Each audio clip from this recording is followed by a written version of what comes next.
ఓం నమో భగవతే వాసుదేవాయ. ఓం నమో భగవతే వాసుదేవాయ. ఓం నమో భగవతే వాసుదేవాయ. ఓం నమో భగవతే వాసుదేవాయ. ఓం నమో భగవతే వాసుదేవాయ. ఓం నమో భగవతే వాసుదేవాయ. నారాయణం నమస్కృత్యం నారాయణ నమస్కృత్యం నరం చైవ నరోత్తమం దేవీం సరస్వతిం వ్యాసం సరస్వతిం వ్యాసం తతో జయముదీరయే. తతో జయముదీరయే. నష్టప్రాయేషు అభద్రేషు నష్టప్రాయేషు అభద్రేషు నిత్యం భాగవత సేవయా నిత్యం భాగవత సేవయా భగవతీరుత్తమ శ్లోకే ఉత్తమ శ్లోకే భక్తిర్భవతి నైష్ఠికీ. ముక్తిర్భవతి నైష్ఠికీ. కృష్ణాయ వాసుదేవాయ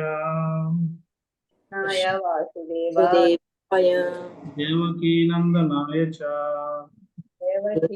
నందనాయ చ నందగోపకుమారాయ నందగోపకుమారాయ గోవిందాయ నమో నమః. గోవిందాయ నమో నమః.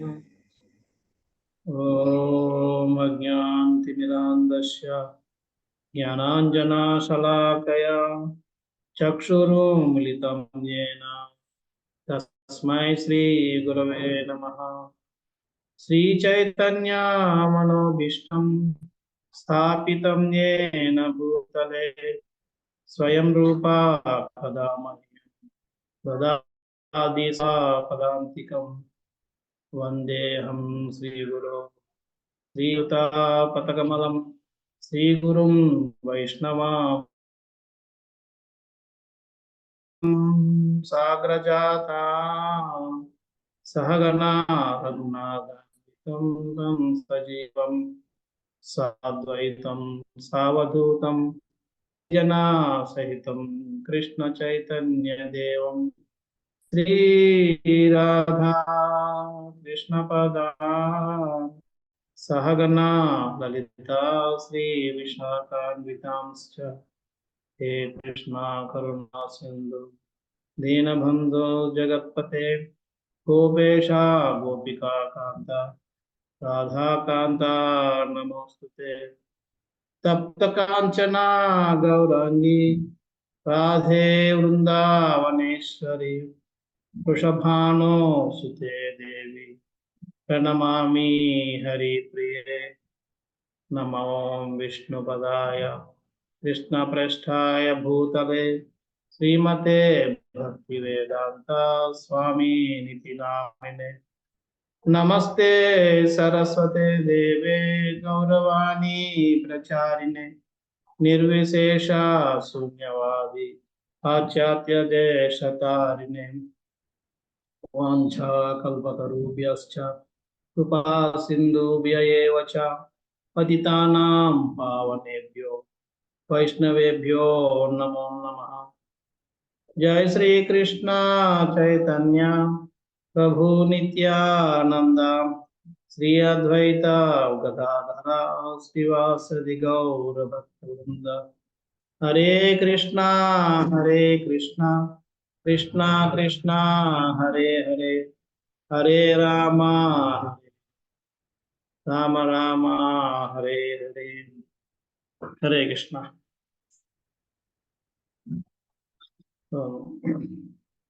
మనం శ్రీమద్ భాగవతం ప్రథమ స్కంధం 2వ అధ్యాయం డిస్కస్ చేస్తున్నాం. 2వ అధ్యాయంలో మనం 16 నుంచి 23 వరకు భక్తిలో ఏ విధంగా ప్రోగ్రెస్, మనం ఒక్కొక్క స్టేజ్ లో ఏ విధంగా ముందుకు వెళ్ళగలం అన్న విషయాన్ని మనం చర్చించాం. తర్వాత 24 నుంచి 29 వరకు భగవంతుని యొక్క ఆరాధన కోసం చర్చిస్తున్నాం.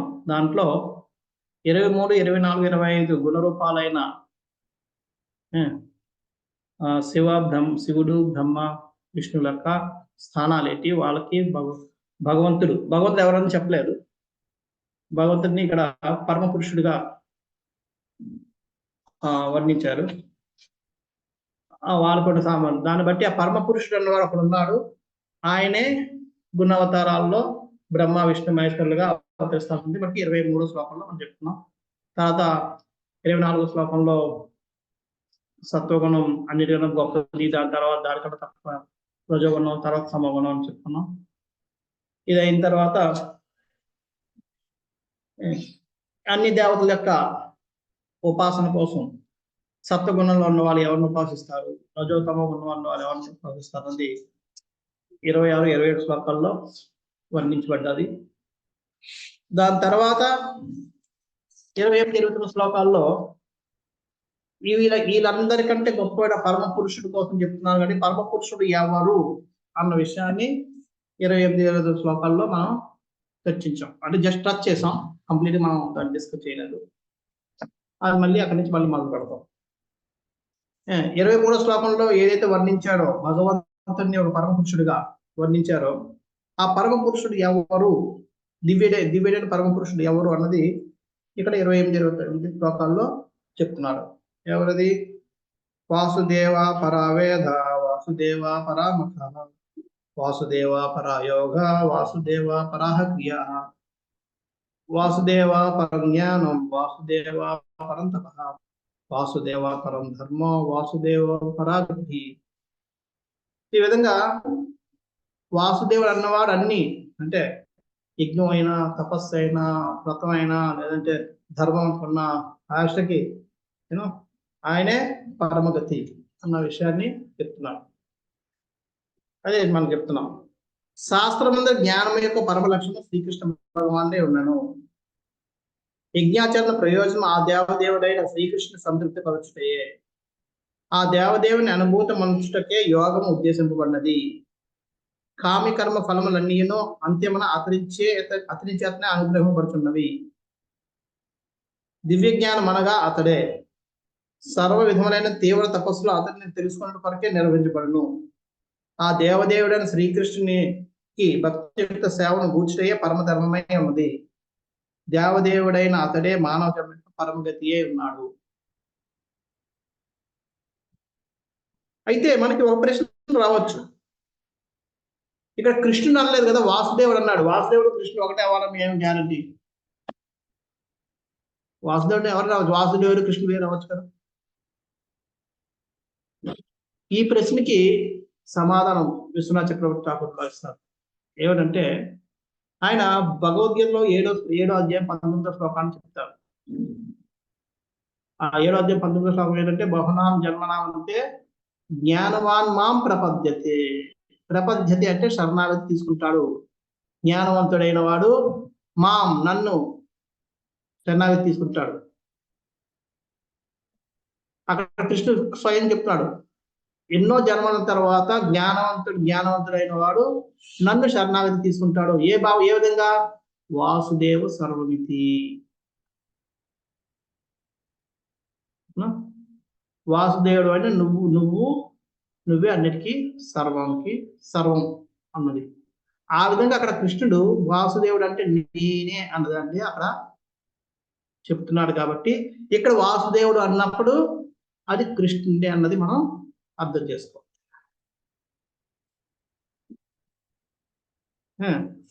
అంచేత ఇక్కడ భాషల ప్రోపర్ అదే రాస్తున్నాను. శ్రీకృష్ణ భగవానుడు ఒక్కటే ఆరాధన ధ్యేయమైన విషయం ఈ 2 శ్లోకంలో ధృవపరుస్తున్నవి. అంటే శ్రీకృష్ణుడే ఆరాధన యొక్క లక్ష్యం, ధ్యేయం. అది మనకి ఈ శ్లోకాల్లో తెలుస్తున్నాయి. ఈ శ్రీకృష్ణుడే అని చెప్పలేదు కదా, అక్కడ వాసుదేవుడు చెప్పాడు కదా. ఎందుకంటే కృష్ణ చక్రవర్తి వారు ఇందాక మనం చెప్పినట్టు 7వ అధ్యాయం 19వ శ్లోకం ద్వారా మనకి క్లియర్ చేస్తుంది.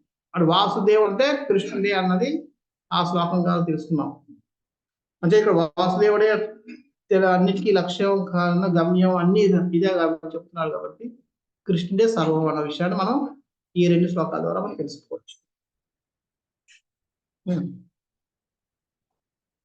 భౌతిక ప్రకృతి బద్దులైన పతిత జీవులకు దేవదేవుడైన తనను గూర్చిన స్మృతిని కలుగజేయగా శ్రీకృష్ణుడు తన అవతారమైన శ్రీ వ్యాసదేవ రూపణ వేదవాద్యమును రచించి ఉన్నాడు.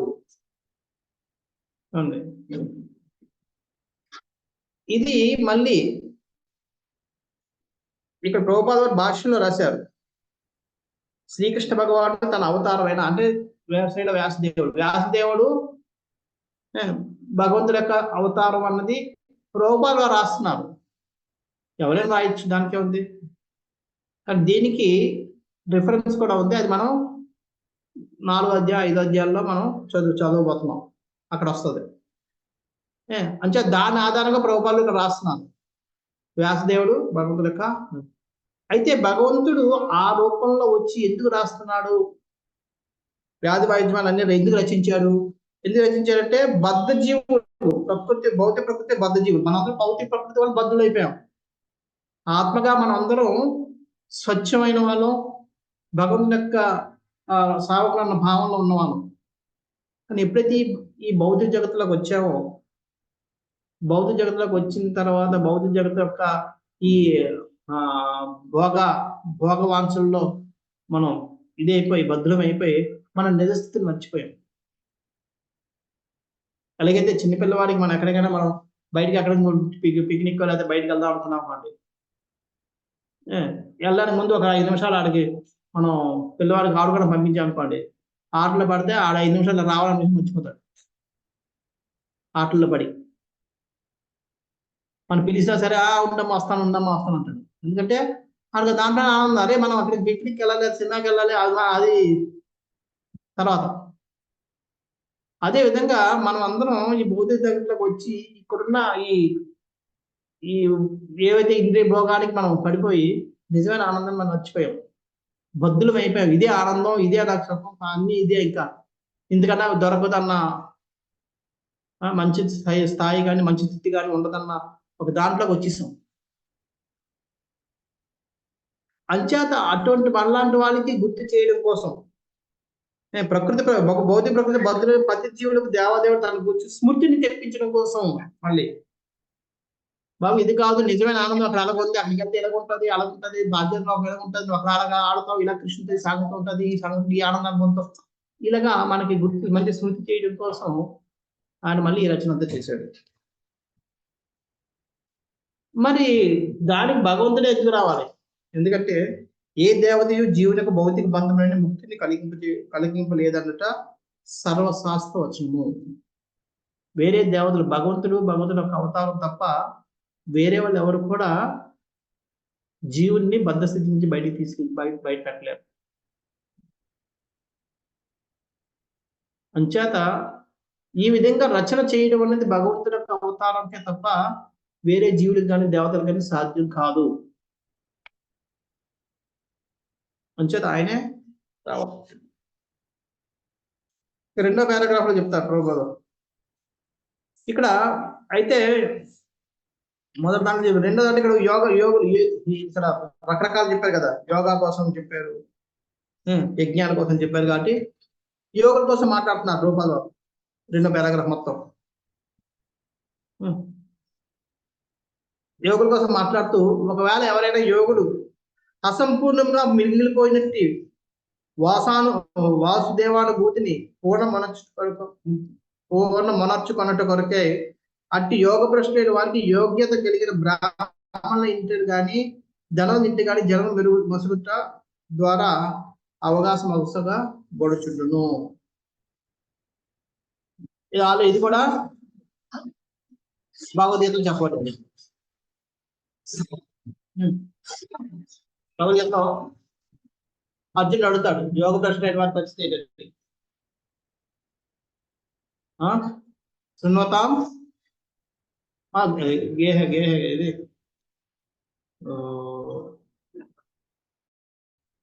లోకనక్షత్రం శ్లోకాలు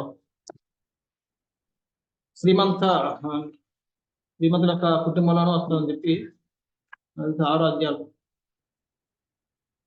వస్తుంది. 6వ అధ్యాయం 8వ అధ్యాయం 2 అక్కడ వస్తుంది. అయితే ఇక్కడ ఏంటంటే ధనవంతుల కుటుంబంలో కానీ లేదంటే భక్తుల కుటుంబంలో కానీ బ్రాహ్మణులు అని చెప్పారు, యోగ్యత కలిగిన బ్రాహ్మణ కుటుంబంలో కానీ మనకి అక్కడ వస్తుంది, జన్మ తీసుకోవడానికి అవకాశం వస్తుంది. ఎందుకని ఆ విధంగా అయితే ఎవరు ఎక్కడ తీసుకుంటారు అన్నది కూడా మనం కొద్దిగా మనం చర్చించవచ్చు. యోగ ప్రశ్నలు అయిన వాళ్ళు ఎవరు ధనవంతుల కుటుంబంలో జన్మ తీసుకుంటారు, ఎవరు బ్రాహ్మణ కుటుంబంలో జన్మ తీసుకుంటారు అని మనం చర్చిస్తే, ఇప్పుడు చూడండి, ఒక యోగి ఉన్నాడు, ఆయన ఆయన యోగం మొత్తం కంప్లీట్ అవ్వలేదు, మళ్ళీ జన్మ తీసుకోవాలి. అవ్వలేదంటే అర్థం ఏంటంటే ఆయనకి ఇంకా భోగవాంఛ పోలేదని అర్థం.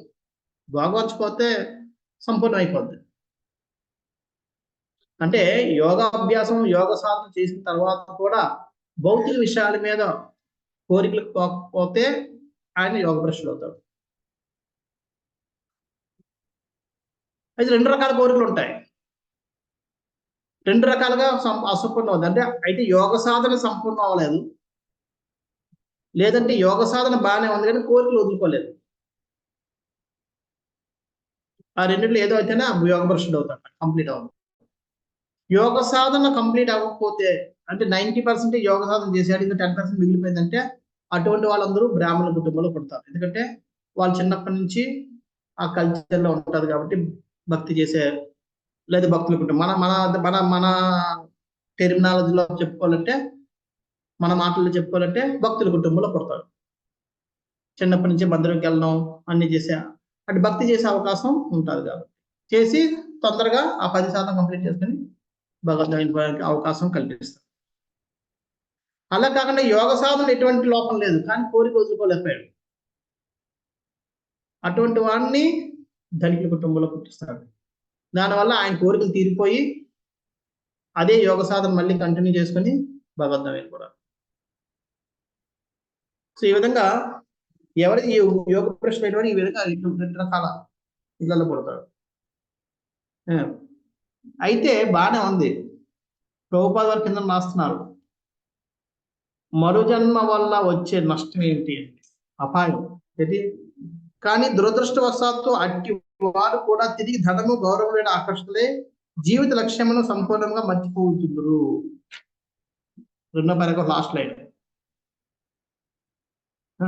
ఏమవుతుంది, దురదృష్టవశాత్తు ఏంటంటే ఇంట్లో పడిపోయి ఆ ధనానికి గౌరవాలకి లేకపోతే మర్యాదలకి వీటి కింద పడిపోయి లక్ష్యం ఏమిటి అనేది మర్చిపోతారు. మర్చిపోయి మళ్ళీ ఈ సంసార జీవనం పడి బదులేదు. అంచేత వచ్చే జన్మ మనకి మంచి జన్మ వచ్చినప్పటికి కూడా మళ్ళీ భక్తి చేస్తామని నమ్మకం అయితే లేదు. అందుకనే వీడంత వరకు ఈ జన్మలోనే మనం ఎంత ఉంటుందో అది చేసుకుని బయటకు వెళ్ళిపోవడం ముఖ్యం. తర్వాత 3వ పారాగ్రాఫ్లో ప్రభుపాద చెప్తున్నాను ఏమిటి, ఎవరైతే కృష్ణ చైతన్యవంతంలో ఉంటారో వారి యొక్క లక్షణాల కోసం వివరిస్తున్నారు ప్రభుపాద. ఆ లక్షణాలు ఏంటి, భగవద్గీత ప్రకారం జ్ఞానాభ్యాసంలో 18 అంశములు గలవు. ఎవరైనా తెలిసే 18 ఎక్కడంటే 8వ అధ్యాయం 8 నుంచి 12 అనుకుంటా శ్లోకాలు నెంబర్ 8 నుంచి 12. 8వ అధ్యాయం 8 నుంచి 12 శ్లోకాల్లో 4 శ్లోకాల్లో భగవంతుడు వర్ణిస్తాడు. 13వ అధ్యాయం 13వ అధ్యాయంలో 8 నుంచి 12 అందులో చెప్తాడు. అది కాకుండా మిగతా ఆ లక్షణాలు కాకుండా మిగతాదంతా కూడా అజ్ఞానమే అని చెప్పి. సో ప్రభుపాద దానికోసం మాట్లాడుతున్నారు. అందులో ఇక్కడ కొన్ని ఇక్కడ అనుకుని కొన్ని వివరించారు ప్రభుపాద 10 లక్షణాలను ఇక్కడ వివరించారు. ఆ 18 లక్షణాలు కావాలనుకున్న వాళ్ళు 13వ అధ్యాయం 8 నుంచి 12వ శ్లోకం చూసుకోండి. అట్టి జ్ఞానాభ్యాసం ద్వారా మనుషుడు ఫస్ట్ అహంకార దూరుడవును. అహంకారం అనేది ఆయనలో ఉండదు. నిజమైన జ్ఞానం అంటే అర్థం ఏంటంటే, నిజమైన జ్ఞానం ఏంటి, ఏ జ్ఞానం అయితే ఒక మనిషి యొక్క అహంకారం దూరం చేస్తుందో అది నిజమైన ద్వారం, అది నిజమైన జ్ఞానం. ఏ జ్ఞానం వల్ల అహంకారం పెరుగుతుందో అది జ్ఞానం కాదు. జ్ఞానమే ఉండొచ్చు కానీ సరైన జ్ఞానం కాదు, దివ్య జ్ఞానం కాదు. రెండోది మిథ్యారహితుడు, మిథ్యలో ఉండడు అంటే ఇల్యూజన్ లో ఉండడు. 3 అహింసాపరుడు, హింస చేయడు. 4 ఓర్పు గలవాడవును, ఓర్పు పెరుగుతుంది. 5 సరళుడు, సరళత్వం పెరుగుతుంది. 6వది గురువు నంది అనురక్తుడు, గురువు మీద ఎంతో ప్రేమ కలిగి ఉంటాడు. 7 ఆత్మ నిగ్రహుడు, తాగలడు, ఆత్మ నిగ్రహం ఉంటుంది, ఆవేశపడిపోడు. తర్వాత అంతేగాక జ్ఞానాభ్యాసం ద్వారా మనుషుడు గృహ సంబంధముల ఎడ సంగతి విడనాడుతాడు. అంటే కుటుంబ బంధాలలో పెద్దగా ఆసక్తి ఉండదు, వాటి నుంచి బయటపడతాడు. తర్వాత జన్మ మృత్యు జర వ్యాధులు అందరి దుఃఖమును తెలుసుకోగలుగుతాడు. ఈ భౌతిక జగత్తులు ఇవి ఉంటాయి, వీటి వల్ల వచ్చే ఆ దుఃఖాలు అని కూడా తెలుసుకుంటాడు. అటువంటి జ్ఞానాభ్యాసము అంత్యమున శ్రీకృష్ణ భగవాన్ భక్తియుక్త సేవ యందు పరిసమాప్తి చెందును. ఇది ఈ విధంగా ఇలా 10 లక్షణాలు ఉంటాయి. కొన్ని ఉన్నాయి ఇక్కడ దీంట్లో. వినమ్రత, గర్వరహిత్యము, అహింస, సహనము, సరళత్వము, బ్రాహ్మణ గురువుని చేరుట, శుచిత్వము, స్థిరత్వము, ఆత్మనిగ్రహము, ఇంద్రియ పరిత్యాగము, ఇవన్నీ ఇక్కడ భగవద్గీతలో ఇవన్నీ చెప్పారు. అవి చదువుతున్న 18 భాగం ఉన్నాయి, అవి తర్వాత చూసుకోండి. ఈ విధంగా ఈ 10 లక్షణాలు కలిగి ఉంటారు. అంటే 10 లక్షణాలు చెప్పారు, కానీ ఏదైతే లాస్ట్ ఏంటి, ఈ జ్ఞానాభ్యాసం యొక్క అంతిమ లక్ష్యం ఏంటి, ఆయన్ని కృష్ణుడి యొక్క శుద్ధ భక్తులు చేయడం, కృష్ణుడి యొక్క సేవలో నియుక్తులు చేయడం. నిజమైన జ్ఞానవంతుడు ఎవరు అంటే ఎవరైతే కృష్ణుడికి వేరే ఆలోచన లేకుండా అహైతుకి అప్రతిహత అన్న విధంగా శరణాగతి తీసుకుంటారో అటువంటి వాడు, అది ఆయన నిజమైన జ్ఞానం.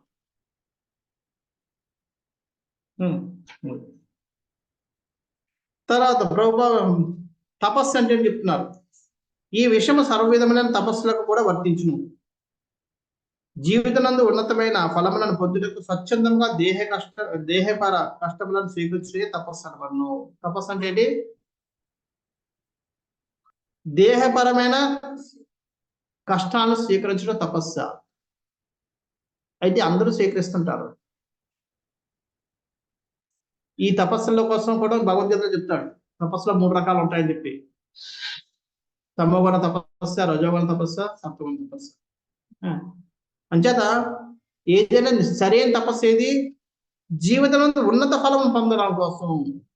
అంటే ఉన్న స్థానం కంటే ఉన్నతమైన ఫలం, అత్యున్నత ఫలం అంటే భగవంతుని భక్తుడిగా మారడం. దానికోసం ఎవరైతే తపస్సు చేస్తారో, కారణం దేహకర కష్టములను తెచ్చుకుంటారో, స్వీకరిస్తారో, అది నిజమైన తపస్సు. ఆ లక్ష్యం కాకుండా వేరే దేనికోసం అయినా మనం తపస్సు చేస్తే అది సరైన తపస్సు కాదు. అందుకని ఇక్కడ ఫాల్స్ తపస్సు, తప్పుడు తపస్సు కోసం కూడా చెప్తున్నారు. ఏలైనా వాసుదేవుని అనుభూతి కొనటి కొరకై ఎవరైనా స్వచ్ఛందంగా దేహకర కష్టములను అంగీకరింపవలసి ఉన్నది. వాసుదేవుని యొక్క అనుభూతి అంటే కృష్ణుని అనుభూతి పొందడానికి కోసం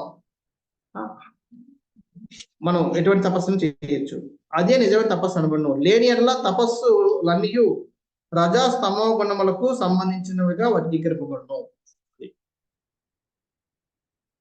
భగవంతుని సాక్షాత్కారం, భగవంతుని అనుభూతిని పొందడానికి తప్ప వేరే దానికోసం దేనికోసమైనా తపస్సు చేస్తే ఆ తపస్య రజో తమో గుణాలతో కూడుకున్నది. రజో తమో గుణాలతో కూడుకున్న వాడు ముక్తికి అర్హుడు కాదన్న విషయం మనం ఇంత ముందే చర్చించాం 24-25 శ్లోకాల్లో. అంచేత రజో తమో గుణాలు లేని తపస్సు మాత్రమే మనకి ముక్తికి మన ముక్తి వరకు తీసుకెళ్ళగలుగుతుంది.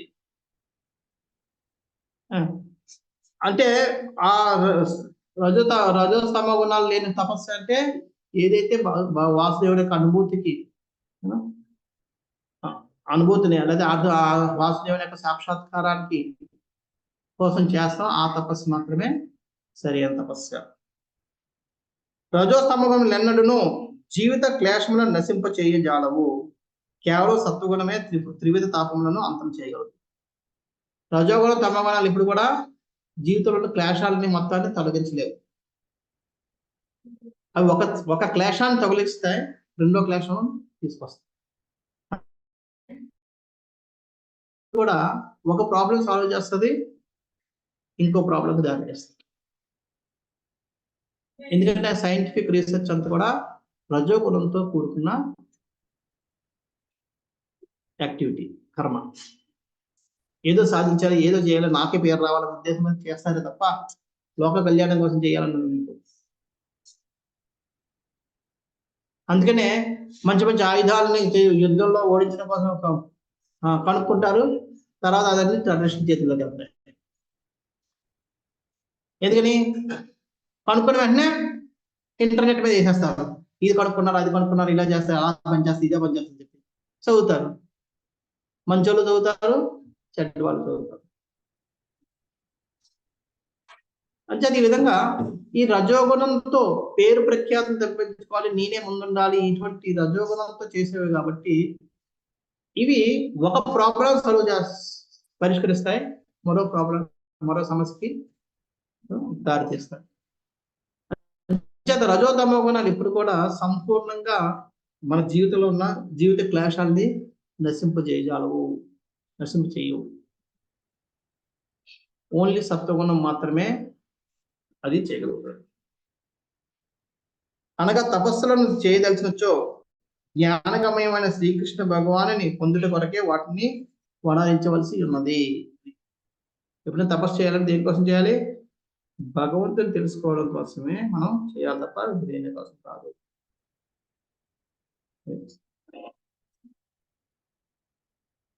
ఆ దేవదేవుని అంతరంగిక శక్తి ద్వారా వ్యక్తం కాబడిన జీవులు నిత్య సిద్ధులు ఉండగా బహిరంగ శక్తి ద్వారా వ్యక్తమైన జీవులు నిత్య బదులవుతారు. ప్రభుపాద నెక్స్ట్ పారాగ్రాఫ్ లో భగవంతుని యొక్క శక్తుల కోసం 3 రకాల శక్తుల కోసం అంతరంగంగా, తటస్థ, బహిరంగ శక్తుల కోసం మాట్లాడుతూ దాంట్లో ఎవరైతే అంతరంగ శక్తి ద్వారా శక్తి యొక్క అధీనంలో ఉంటారో వాళ్ళందరూ నిత్య సిద్ధులు. అలాగే బహిరంగ శక్తి ద్వారా వ్యక్తమైతే బహిరంగ శక్తి యొక్క ఆధ్వర్యంలో ఉంటారో వాళ్ళందరూ నిత్య బద్ధులు.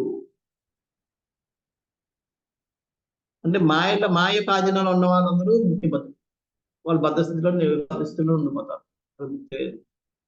అలాగే యోగమాయ యొక్క ఆధీనంలో ఉన్న వాళ్ళు నిత్య సిద్ధులు.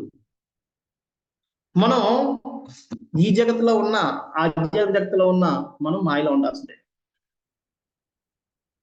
మాయలో లేకుండా ఉండలేము. ఏ జగత్తులో ఉన్నా సరే మాయలోనే ఉండాలి. మాయలో లేకపోతే భగవంతుడిని మనం సేవ చేయలేము.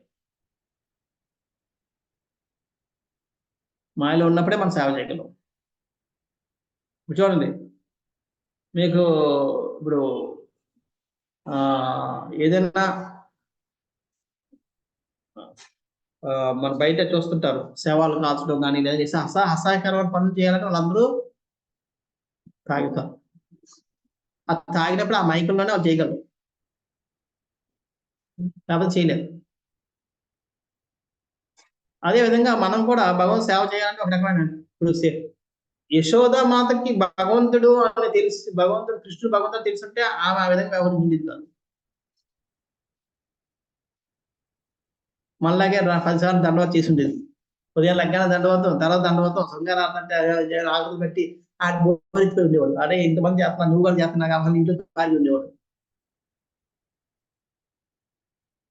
ఆమె అక్కడ మాయలో ఉంది కాబట్టి నా కొడుకు అందరు పక్కన వాళ్ళు అందరూ భగవంతుని చెప్పినా సరే అవన్నీ నాకు తెలియదు, నా కొడుకు అన్న భావనలో ఉంది. ఆ విధంగా కృష్ణుడికి ఆనందం ఇవ్వగలిగింది. కృష్ణుడు దాన్ని మిగతా వాళ్ళందరి పూజల కంటే దాన్ని ఆనందంగా ఆయన ఆస్వాదిస్తున్నాడు.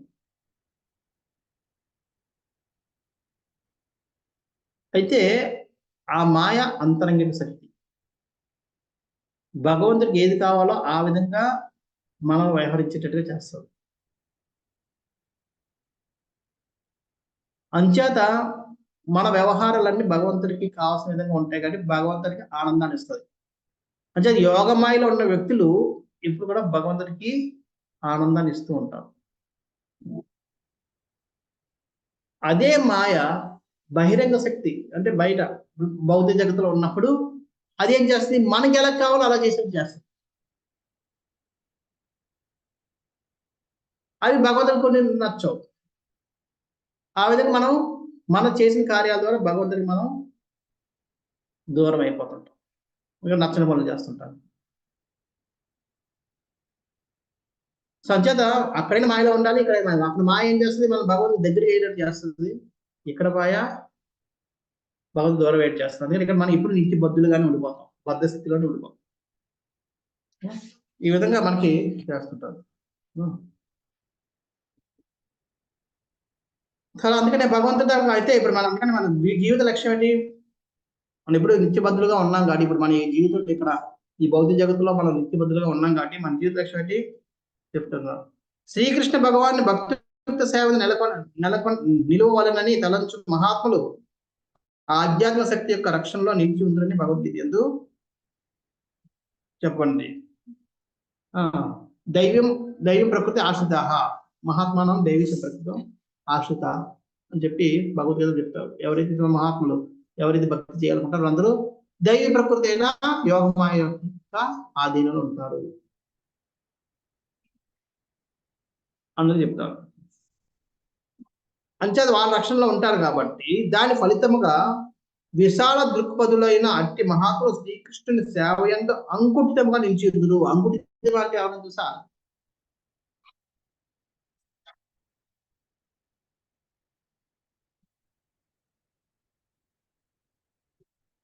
అంకుటితం అంటే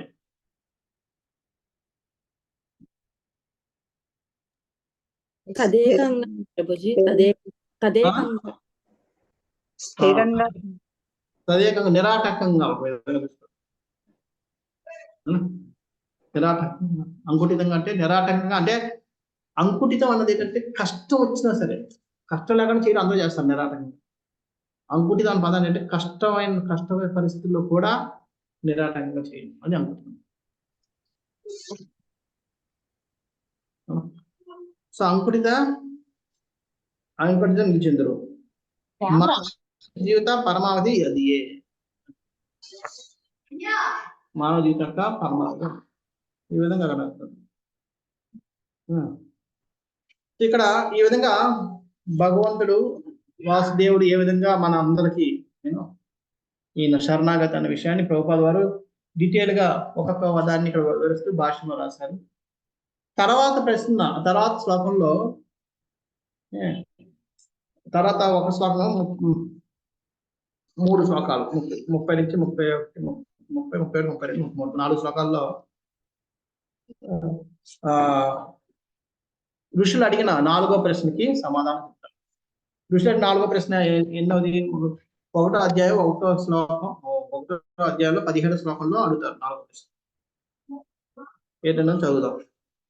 ఆ దేవదేవుని కర్మలు అద్భుతములు దివ్యములు అయి ఉన్నాయి. నేను 17వ అధ్యాయం 17వ శ్లోకం చదువుతున్నాను. మహాముని అయిన నారదుని వంటి వారు అట్టి దివ్య కర్మను సదా కీర్తింతురు కనుక ఆ భగవానుడు వివిధ అవతారములలో గాంచిన సాహస కృత్యములను శ్రవణాసక్తులకు మాకు కర్ణతో వివరింపము అంటే ఆయన చేసిన లీలను మాకు వివరింపు అంటారు. ఇక్కడ 2 రకాలుగా దీన్ని అర్థం చేసుకోవచ్చు. ఇప్పుడు ఇక్కడ చెప్తుంది, ఈ 3 శ్లోకాలు చెప్తుంది ఏంటంటే సృష్టి ఏ విధంగా జరుగుతుంది అన్న విషయం, సృష్టి ఏ విధంగా జరుగుతున్నాడు అన్న విషయంలో చర్చిస్తారు. నెక్స్ట్ అది 3-4 శ్లోకాలు సృష్టి ఏ విధంగా సృష్టి జరిగింది అన్నది వివరిస్తూ ఉన్నాడు. ఆ తర్వాత అది కూడా భగవంతుడి యొక్క లీలల్లో భాగమే కాబట్టి దాన్ని వివరిస్తున్నాను. ఏంటి, సాయే వేదం ససర్జాగ్రే భగవాన్ ఆత్మమాయయా సదసద్రూపమయా చౌసౌ గుణమయ గుణో విభు.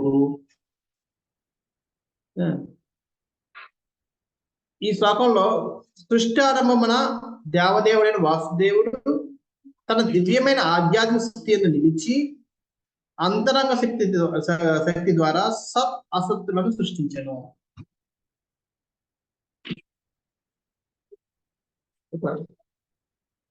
సృష్టి ఆరంభమున దేవదేవుడైన వాసుదేవుడు తన దివ్యమైన ఆధ్యాత్మిక స్థితి యందు నిలిచి అంతరంగ శక్తి ద్వారా సత్ చిత్తులను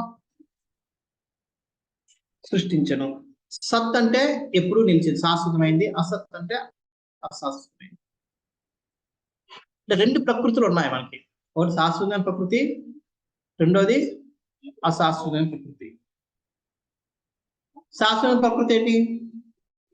ఆధ్యాత్మిక జగత్తు. అశాశ్వతం అనేది భౌతిక జగత్తు. అంటే ఆధ్యాత్మిక భౌతిక జగత్తు రెండింటిని కూడా భగవంతుడైన వాసుదేవుడే సృష్టించాడు. వాసుదేవుడు అంటే ఎవరు? కృష్ణ భగవానుడు. అంటే కృష్ణుడే సృష్టించాడు. అది అంటే ఆ జగత్ సృష్టించాడంటే జగత్తులో ఉన్నది మొత్తం అంత ఏదున్నా సరే అదంతా కూడా ఆయన సృష్టించినట్టే. ఆ విధంగా భగవంతుడు సర్వకారణ కారకుడైపోయాడు. ఆధ్యాత్మిక భౌతిక జగత్తు రెండింటికి కూడా సర్వకారణ కారకుడైపోయాడు. ఇది ఇక్కడ అంటే ఇక్కడ తర్వాత ఇంకొకటి కూడా చెప్తారు. ఎప్పుడైతే ఈయన ఆధ్యాత్మిక భౌతిక జగత్తుల కోసం రెండింటికి మాట్లాడుతున్నాడో ఈ శ్లోకం కారణోదక్ష విష్ణు యొక్క ఉనికిని కూడా చెప్తారు. ఎందుకంటే కారణోదక్ష విష్ణు ఎవరు? అసత్ సృష్టికి మూలాధారం. ఎందుకంటే ఆయన యొక్క రోమకోపాల నుంచే ఇవన్నీ వస్తాయి. జగత్తులు భౌతిక జగత్తులన్నీ వస్తాయి. అంచేత భగవంతుడు కారణోదక్ష విష్ణు రూపంలో అసత్ జగత్తుని సృష్టించాడు. పరోక్షంగా అంటే డైరెక్ట్ గా చెప్పలేదు, పరోక్షంగా కారణోదక్ష యొక్క ఉనికిని ఇక్కడ చెప్తున్నాను. ఇది డైరెక్ట్ ఉనికి ఎక్కడ అన్నది మనకి నెక్స్ట్ అధ్యాయంలో చెప్తాడు. నెక్స్ట్ అధ్యాయంలో వస్తుంది కారణోదక్ష విష్ణు ఏ విధంగా చేయించండి. ఇక్కడ మనకు ఒక పరోక్షంగా మనం కారణోదక్ష విష్ణు కోసం కూడా ఇక్కడ ప్రస్తావన వచ్చింది. తర్వాత తయా విలసితేషు గుణేషు గుణవానివా అంతః ప్రవిష్ట అభాతి విజ్ఞానేన విజృంభిత. భౌతిక జగత్తును సృష్టించిన పిమ్మట భగవానుడైన వాసుదేవుడు తన విస్తారము ద్వారా దాని యందు ప్రవేశించును. ఇప్పుడు రెండు, ఆధ్యాత్మిక జగత్తు, భౌతిక జగత్తు, సత్తు అసత్తు. అసత్య జగత్ కోసం మాట్లాడుతున్నాను. అసత్య జగత్ అనేది భౌతిక జగత్ కాబట్టి భౌతిక జగత్ సృష్టించిన తర్వాత వాసుదేవుడు ఏం చెప్తాడు? విస్తారము. తన విస్తారం ద్వారా దాని యందు ప్రవేశించును. ఈ భౌతిక జగత్ యందు ప్రవేశిస్తాడు. ఎవరది అంటే ఇక్కడ కోసం మాట్లాడుతున్నారు. గర్భోదక్ష విష్ణుగా ఆ భౌతిక జగత్తులోకి ప్రవేశిస్తాడు. భౌతిక జగత్తులో ప్రకృతి జన్య త్రిగుణములను గూడి ఉన్నను సాధారణ వ్యక్తి జీవులలో ఒకటిగా గోచరించును. ఆ దేవదేవుడు తదా తన దివ్య స్థితిని కూర్చున్న సంపూర్ణ జ్ఞానం కలిగి ఉన్నను. అది అయితే ఈయనది ప్రకృతి జన్య అంటే పుట్టినది, ప్రకృతి ద్వారా పుట్టిన త్రిగుణం గూడి ఉన్నాను. త్రిగుణం తన చుట్టూ ఉన్నప్పటికీ కూడా ఈ భౌతిక జగత్తులో వస్తే భౌతిక జగత్తులో 3 గుణాలు ఉంటాయి. తన చుట్టూ 3 గుణాలు ఉన్నప్పటికీ సాధారణ వ్యక్తిలో ఒకటిగా గోచరించలేను. మనలాంటి మనిషిలాగే మనిషి రూపంలో కనబడినప్పటికీ కూడా దేవదేవుడు సదా తన దివ్య స్థితిని గూర్చి సంపూర్ణ జ్ఞానం కలిగి ఉండను. మళ్ళాగా మన స్థితి మర్చిపోడు. మనందరూ శుద్ధ ఆత్మలో, కానీ ఇప్పుడు మనం బద్ధ స్థితిలో ఉండడం వల్ల మన యొక్క నిజ స్థితి మనం మర్చిపోయాం. అలా ఉండడు. ఇక్కడ ఈ శ్లోకంలో మనకి గర్భోదక్ష విష్ణు కోసం చెప్తాడు. గర్భోదక్ష విష్ణు ఏం చేస్తాడు? ప్రతి ఒక్క విశ్వంలోకి ప్రవేశిస్తాడు. ఆ గర్భోదక్ష విష్ణు కూడా ఎవరి అవతారం? వాసుదేవుడు తన విస్థానం ద్వారా అన్నట్టు వాసుదేవుడు అవతారం. ఈ విధంగా కృష్ణుడికి అవతారం విష్ణు అని చెప్పడానికి ఇది ఎవరైనా అడిగితే మనం ఇది చెప్తాం, ఇది చెప్పచ్చు.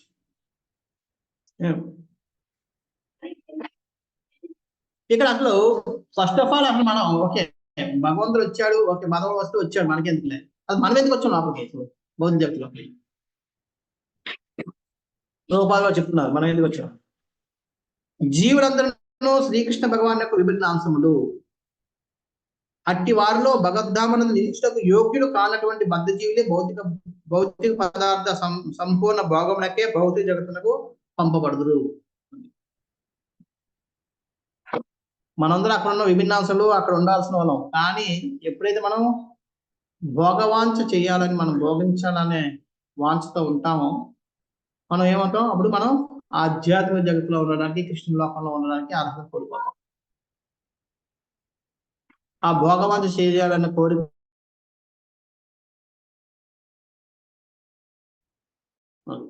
ఆ విధంగా మనం ఇక్కడికి వచ్చాం. బద్ధజీవుడు ప్రకృతితో నియమించబడేవాడు కాగా పరమాత్మ భౌతిక శక్తిని నియమించేవాడు. మనం ఏం చేస్తాం? బద్ధజీవుడు మనం ప్రకృతితో నియమించబడతాం. అంటే ప్రకృతి ఏం చెప్తే అది చేస్తాం. ఏ విధంగా చేస్తే అందుకనే మన జన్మని మనం డిసైడ్ చేసుకోలేం,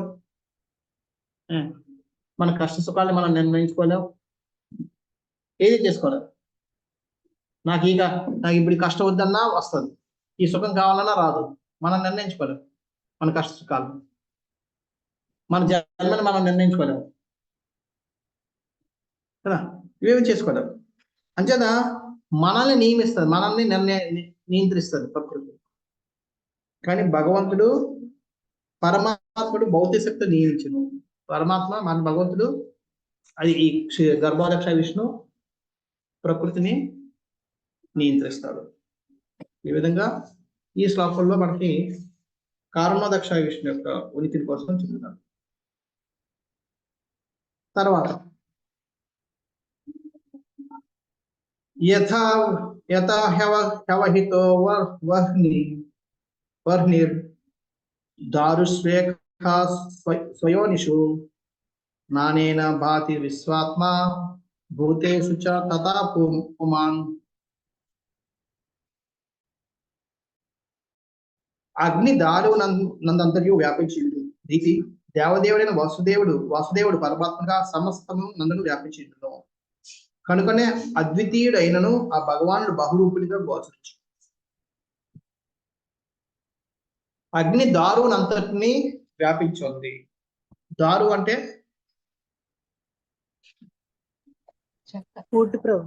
గుడ్డు, కర్ర, చెక్క, కట్టె అంతా కూడా అగ్ని ఉంది. కట్టెలో అగ్ని లేకపోతే మనం కాల్స్తే అగ్ని రాదు. అది ఉంది, కట్టెలో కూడా అగ్ని ఉంది కాబట్టి మనం దాని నుంచి మనం అగ్ని పుట్టించగలుగుతాం. అంచేత కట్టెలో మనం ఏ భాగంలో నుంచి ఎక్కడ మనం కాల్చినా సరే అగ్ని వస్తుంది. అంటే ఆ కట్టె మొత్తం అగ్ని అనేది వ్యాపించింది.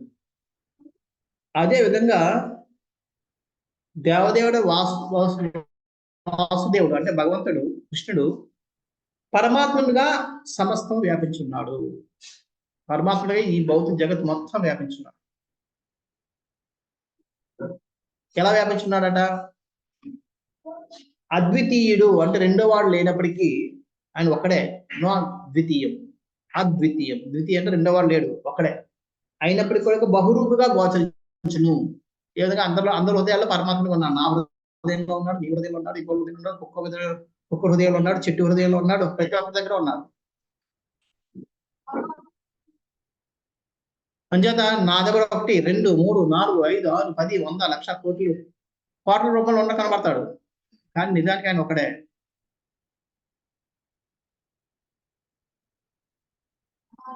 ఈ విధంగా ఆయన అద్వితీయుడు అయినప్పటికీ కూడా బహురూపుగా గోచరిస్తుంటాడు. ఇక్కడ ఇది ఎవరిది? ఈ ఈ పరమాత్మ రూపంలో ఉన్నవాడినే క్షీరోదక్షాయి విష్ణువు అంటారు. క్షీరోదక్షాయి విష్ణువు పరమాత్మ రూపంలో ప్రతి ఒక్క హృదయంలోనూ కూర్చుని ఉంటాడు. ఈ పరమాత్మ ఎవరు? పరమాత్మగా సమస్త వ్యాపించున్నాడంటే క్షీరోదక్షాయి విష్ణువు కోసం చెప్తున్నారు. దారు నుండి అగ్ని బయలువెడలున్నట్లు లేదా పాల నుండి వెంట బహిర్గతమగినట్లు ఆధ్యాత్మిక విషయముల శ్రవణ కీర్తనం ద్వారా వసుదేవుని ఉనికి పరమాత్మ రూపం తెలియబడగలదు. మనం దారు నుంచి అగ్నిని ఎలాగైతే తీస్తామో తీయడానికి మనం ప్రయాసపడతాము, అలాగే పాల నుంచి వెన్న తీయడానికి మనం ఒక పద్ధతిలో ప్రయాసపడతాము. అదే విధంగా ఈ పరమాత్మ రూపాన్ని మనం తెలుసుకోవాలంటే ఏం చేయాలట? శ్రవణ కీర్తనాలు చేయడం ద్వారా మనం పరమాత్మ యొక్క ఉనికితో పరమాత్మ యొక్క అనుభూతిని పొందగలరు.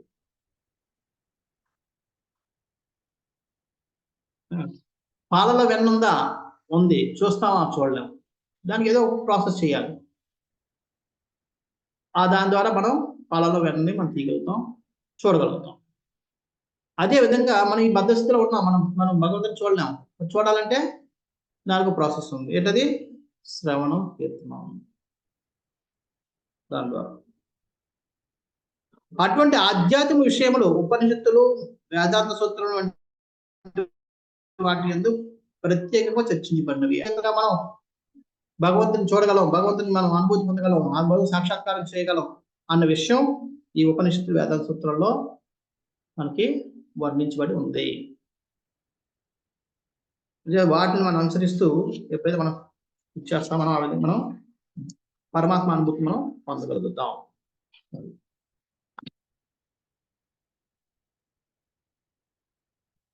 असो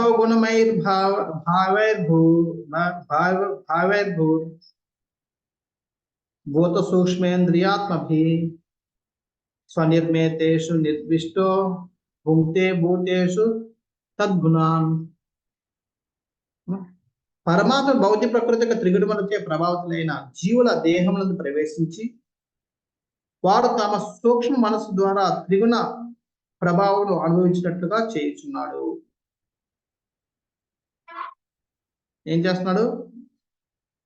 భగవాన్ భౌతిక ప్రకృతి త్రిగుణం వచ్చే ప్రభావం జీవుల యొక్క దేహంలో ప్రవేశిస్తున్నాడు. ఆత్మ పరమాత్మగా పరమాత్ముడు ప్రతి ఒక్క జీవి యొక్క దేహంలో ప్రవేశించి వారు తమ సూక్ష్మ మనసు ద్వారా త్రిగుణముల ప్రభావం అనుభవించినట్లుగా చేస్తున్నారు. మన ఇంత ముందు శ్లోకంలో మనం ప్రభుపాలో చెప్పారు, మనం ఇక్కడికి ఎందుకు వచ్చాం? ఏదో ఒక ఆనందాన్ని పొందడం కోసం, భోగించడం కోసం. మరి ఆ భోగించాలి అంటే ఇక్కడ భోగించాలి ఇక్కడ అంటే ఏమి లేదు. యాక్చువల్గా చూడండి, ఎంత మనం మూర్ఖులు, ఎంత మన మోహంలో ఉన్నామంటే, ఈ ప్రకృతిని అంతా నియంత్రించేది ఎవరు? భగవంతుడు కదా. ఇప్పుడు ఎలాగంటే మనల్ని చెప్పింది చేయకూడదని చెప్పి, అంటే మనం ఏం చెప్తే దానికి వ్యతిరేకంగా చేయాలని చెప్పి అపాయింట్ చేయబడిన, అంటే వారి జీతం దానికోసం ఇస్తున్నారు. మనం ఏం చెప్తే అది వ్యతిరేకం చేయాలి.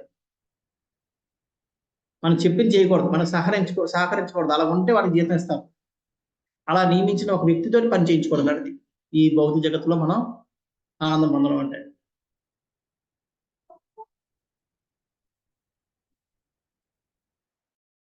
మనం అటువంటి వ్యక్తితో పని చేయించుకోవాలంటే ఆయన ఎంత విసిగించాలి. ఆడు విసిగిపోయి పాపరే ఇక నమస్కారం తీసుకో అని చెప్పి మనకి ఇచ్చేసారు. అబ్బా పని అయిపోయింది అనుకుంటా. కానీ దానికి మనకి ఎంత ఇసుకించాలని, అంత కష్టపడితే కానీ ఎంత సుఖం రావు. మన భౌతిక జగత్తులో పొందే సుఖం అంతా అలాంటి. తెలుగులో చెప్పాలంటే తెలుగులో సామెత ఉంది, కొండను తవ్వి ఎలకను పట్టుకోవడం.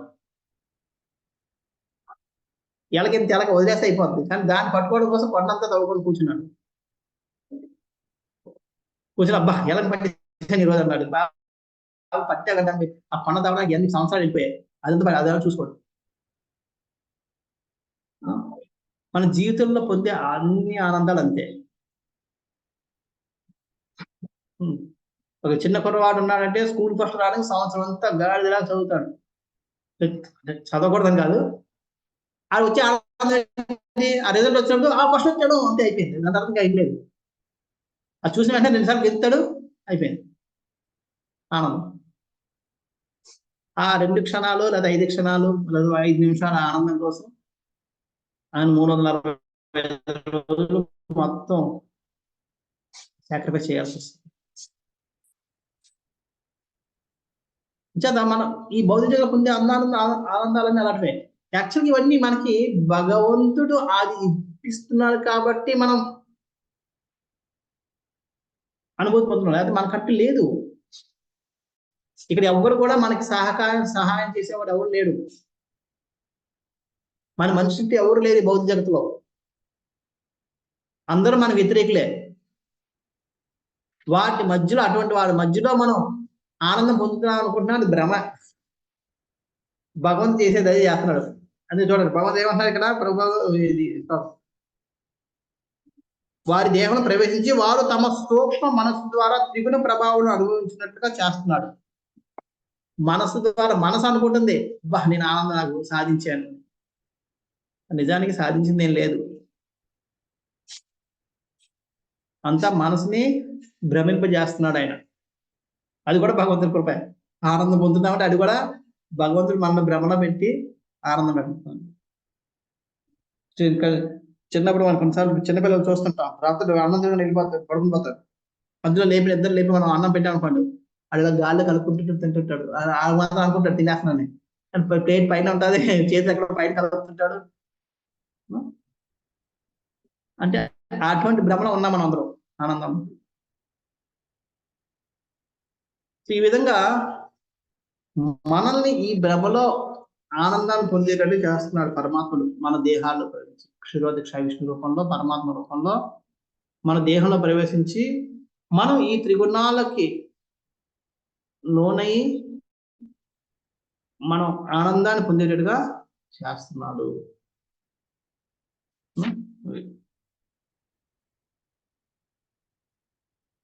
చూడండి, ఇక్కడ ప్రభుపాద రాస్తున్నాడు, జీవుడు తాను పొందగోరు సుఖమును సాధించటంలో సర్వదా అసక్తుడై ఉండును. అంటే తనకు కావాల్సిన ఆనందాన్ని పొందడానికి ఆయనకి ఎటువంటి శక్తి లేదు, అసక్తుడు, ఆయన పొందలేడు. అంచేత గావున భౌతిక సుఖం పొందుటలో భగవానుడు అతనికి పరమాత్మ రూపమున సహాయం అందిస్తున్నాడు. తనకు తానుగా ఎటువంటి ఆనందాన్ని ఇక్కడ పొందలేడు భౌతిక. అందుకని ఏం చేస్తున్నాడు, పరమాత్ముడు మన మీద దయ తెలిసి మనకి ఆనందాన్ని పొందేటట్టుగా సహకరిస్తున్నాడు. అది అంచేత మనం భగవంతుడికి సదా రుణపడి ఉంటాము, అది మనం మర్చిపోతాం. ఎవరైతే దాన్ని గుర్తిస్తారో ఆయన భక్తుడు, ఎవరైతే దాన్ని గుర్తించడో ఆయన అభక్తుడు, అంతే తేడా.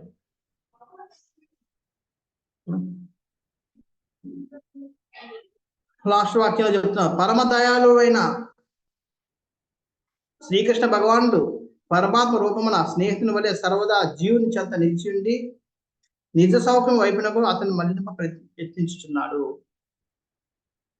మనకి ఇక్కడ ఆనందాన్ని ఇటు ఇస్తూ ఆయన ఏం చేస్తున్నాడు, నిజమైన ఆనందం వైపు వెళ్ళేటట్టు చేస్తున్నాడు. అంటే ఆ ఆనందం ఇస్తూ ఆనందంలో కూడా దుఃఖాన్ని ఇస్తున్నాడు. ఈ భౌతిక జగత్తులో మనం ఆనందించినా దుఃఖించినా దాని ఫలితం ఏంటి ఎవరైనా తెలుసా? మనం ఆనందించినా దుఃఖించినా దాని ఫలితం దుఃఖమే. దాని ఫలితం దుఃఖం. నాకంటే ఇది కొద్దిగా ముండేన్ ఎగ్జాంపుల్. నాకు అంటే ఇప్పుడు నేను ఏ సినిమా చూడలేదు, కానీ మేము చిన్నప్పుడు శివ సినిమా వచ్చింది, నాకు వచ్చింది శివ అని చెప్పి. మరి మీలో అంతమంది తెలుసో తెలియదు, అది సూపర్ హిట్. కాలేజ్ స్టూడెంట్స్ అందరూ అక్కడి నుంచి చైన్లు పట్టుకోవడాలు, దాంట్లో ఆయన చైన్ పట్టుకుని తిరుగుతాడు. అందరు కాలేజీలు అందరూ కూడా చైన్ పట్టుకుని తిరిగేవాళ్ళు, సైకిల్ చైన్ పట్టుకోవడానికి. లేదంటే ఏమైనా గొడవ పెట్టుకుని దాదాపు ఏ శివ అనుకుంటున్నావట్రా నువ్వు అనుకుంటుండే డైలాగ్, అది కామన్ డైలాగ్ అయిపోయింది, అంత ఫేమస్ అయిపోయింది. ఆ. ఓ అప్పుడు నాగార్జున పేరు మొత్తం అప్పుడు చూసినా నాగార్జున ఫ్యాన్లే. దాని తర్వాత అన్ని 5-6 సినిమాలు ఎన్నో ఫ్లాప్ అయిపోయాయి, ఎందుకంటే శివంత్ కాదు అక్కడ పోలిక అంతా దాంతో పోల్చారు. ఆ. అంటే ఆ ఒక్క సక్సెస్ తర్వాత ఎన్ని ఫెయిల్యూర్ దారి తీసిందంటే అది ప్రతిది అంతే. మనకి ఎంత సక్సెస్ వచ్చినా ఎంత ఫెయిల్యూర్ అయినా ఈ జీవితంలో భౌతిక జగత్తులో మనకు మిగిలేది దుఃఖమే. అందుకని భగవంతుడు ఏం చేస్తున్నాడు, మనకు ఒక పక్క ఆ ఆనందాన్ని మనం కోరుకుంటున్నాం కాబట్టి ఇచ్చినట్టు ఇచ్చి దాన్ని మళ్ళీ దుఃఖం ఎందుకు కలిగిస్తున్నా అంటే మనం ఇటువంటి సుఖాల మీద విరక్తి పెంచుకొని నిజమైన సుఖం ఏంటని నెతకడం మొదలు పెడతామని. అందుకనే ప్రభుపాలు రాస్తున్నారు లాస్ట్ లైన్, పరమ దయాళుడు శ్రీకృష్ణ భగవాను పరమాత్మ రూపంలో స్నేహితుడి వల్లే సదా జీవుని చెంత నిలిచి ఉండి నిజ సౌఖ్యం వైపుకు అతన్ని మళ్ళింపు యత్నించుతున్నాడు. మన నిజమైన సౌఖ్యం ఏంటి అన్నది మర్చిపోయి ఇక్కడ వీటిల్లో వెతుక్కుంటున్నాం. దాని నుంచి మనకి ఎప్పుడైతే కష్టం వస్తుందో ఇది నిజమైన సుఖం కాదు అని తెలుసుకుని మనం నిజమైన సుఖం వైపు తిరుగుతాం. అందుకే భగవంతుడు పరమాత్మ రూపంలో మనకి ఎప్పుడు కూడా గైడ్ చేస్తున్నాడు, ఇది కాదు. సో ఈ విధంగా ఈ పురుష అవతారాల కోసం ఇక్కడ మనం చెప్పాడు. లాస్ట్ శ్లోకంలో అసలు భగవంతుడు ఎందుకు ఇది చెయ్యాలి, ఎందుకు సృష్టించాలి, ఎందుకు ఇలాగ రావాలి, ఎందుకు కష్టపడ్డాం దానికోసం చెప్తున్నారు. భావయత్యేష సత్వేన లోకాన్ వైలోక భావన లీలావతారానురతో తిరజ్ఞరాదిషు.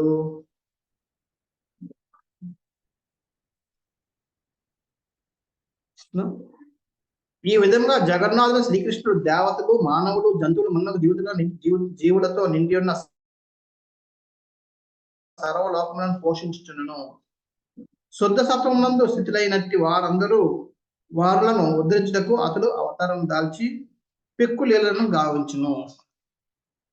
ఎందుకు అవతారాలు ఇస్తాడు? శుద్ధ సత్వంలో ఉన్న వారికి వాళ్ళందరూ ఉద్ధరించడం కోసం.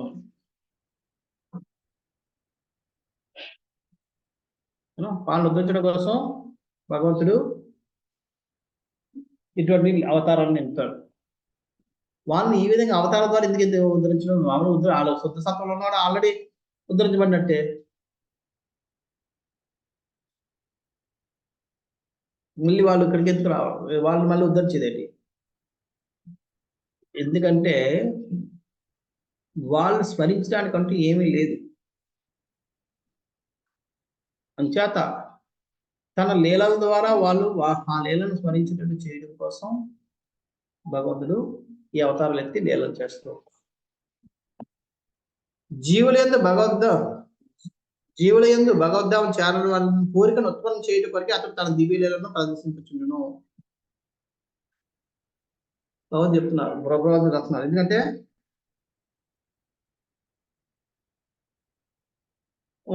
ఓకే, ఈ మొత్తం ఇది చదువుతాం. ఫస్ట్ పేరాగా బాగుంటుంది. భౌతిక విశ్వములో అనంతములుగా ఉన్నవి.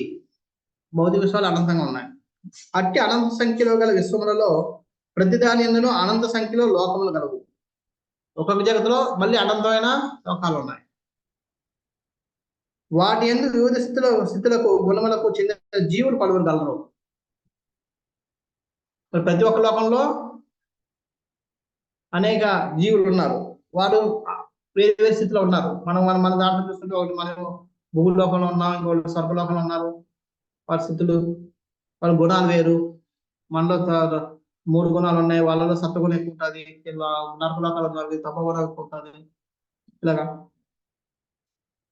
దేవదేవుడైన విష్ణువు అట్టి సమస్త లోకములందును సమస్త జీవజాతుల యందును అవతరించుచుండును. పర్వత రూపంలో లేదంటే పర్వత రూపంలో ఎలాగో ఉంటాడు, అలా కాకుండా అవతరాలు ఎత్తుంటాడు ప్రతి చోట. ఎందుకు ఎత్తాడు? జీవుల యందు భగవద్ధామం చేరవాలని కోరికను ఉత్పన్నం చేయడం కొరకు అతడు తన దివ్యలను ప్రదర్శించున్నాడు. మనం ఇక్కడ బద్ధస్థితిలో ఉన్నాం కాబట్టి మనం ఈ బద్ధస్థితి వదిలి భగవద్ధామం చేరాలని కోరికని మనలో పుట్టించడం కోసమే, ఉత్పన్నం చేయడం కోసమే ఆయన అవతారం ఎత్తుంటాడు. ఈ కార్యమును భగవాన్ తన నిత్యమైన ఆధ్యాత్మిక స్థితిని మార్చుకునేటకును దేశ కాల పరిస్థితులను అనుసరించి అతడు వివిధ రకాలుగా వ్యక్తమైనట్లు గోచరించును. దానికోసం ఆయన రకరకాలుగా ప్రవర్తిస్తుంటాడు. ఆ ప్రవర్తన వల్ల మనకేమంటే రకరకాలుగా గోచరిస్తూ ఉంటారు. ఇప్పుడు చూడండి, ఒక భార్య భర్త లేదంటే ఒక స్త్రీ ఒక పురుషుడు ఉన్నారనుకోండి, వాళ్ళు ఒక్కొక్కరితో ఒక్కొక్క రకంగా వ్యవహరిస్తూ ఉంటారు. ఒక స్త్రీ ఉందంటే భర్తతో ఒకలాగా, పిల్లలతో ఒకలాగా, తండ్రితో ఒకలాగా, తల్లితో ఒకలాగా, మామగారితో ఒకలాగా, అత్తగారితో ఒకలాగా, పక్కింటితో ఒకలాగా. అలాగే పురుషుడు అలాగే చిన్నపిల్లలతో ఆడేటప్పుడు నిస్సహాయుడిగా ఉంటాడు, ఓడిపోయినట్టుగా ఉంటాడు. ఓడిపోయినట్టు కాదు, అది శక్తి లేనట్టు కాదు. అక్కడ ఆ పిల్లలతో ఉన్నప్పుడు ఆడే స్థితిలో ఉన్నాడు కదా, తన శక్తులన్నింటినీ దాచుకొని ఓడిపోయినట్టుగా వ్యవహరిస్తుంటాడు. అదే ఎవరైనా పంతంకి వెళ్తే అదే మనిషి నేను చచ్చిన చేస్తానని చెప్పి వెళ్ళి పోరాడుతుంటాడు.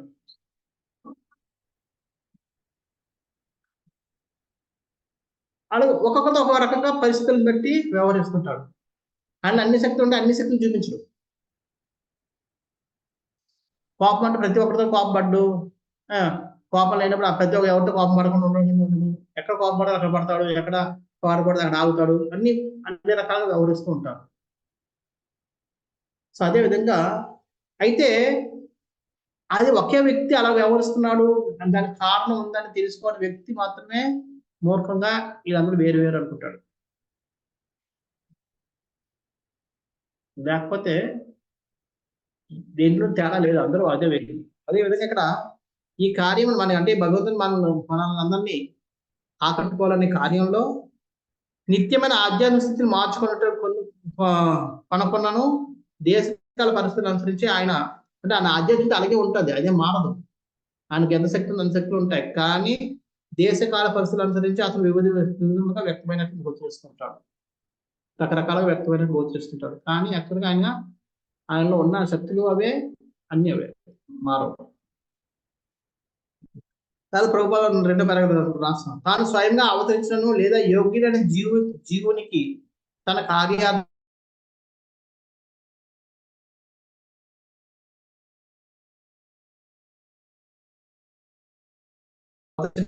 లేదంటే యోగ్యుడైన జీవుడికి తన యొక్క శక్తిని ప్రదానం చేసి నడుచుకునేట్టు చేసిన ఆ దేవదేవుడి యొక్క లక్ష్యం ఒకటి. ఏంటి లక్ష్యం?